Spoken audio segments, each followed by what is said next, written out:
کئی برس ہماری شادی کو گزر گئے، بچے بڑے ہو گئے۔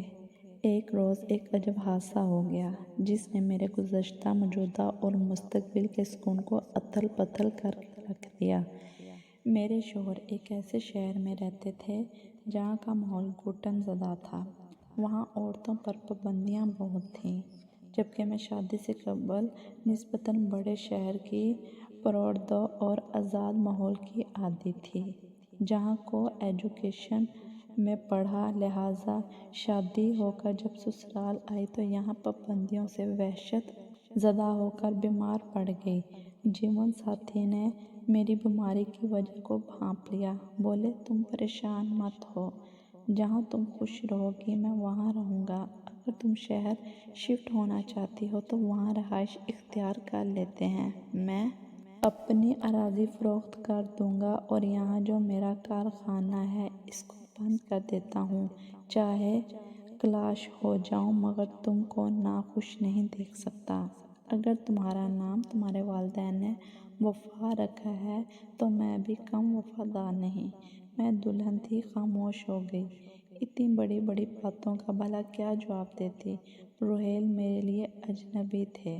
وہ پہاڑوں میں آباد ایک قبیلے کے فرد تھے، لیکن تعلیم حاصل کرنے کے بعد قدرے روشن خیال ہو گئے تھے۔ تاہم میرے لیے بالکل اجنبی تھے۔ میں نے ان کو شادی سے قبل نہ دیکھا تھا۔ یہ شادی میرے والد کے ایک دوست نے اپنے دوست کے بیٹے سے کروائی تھی۔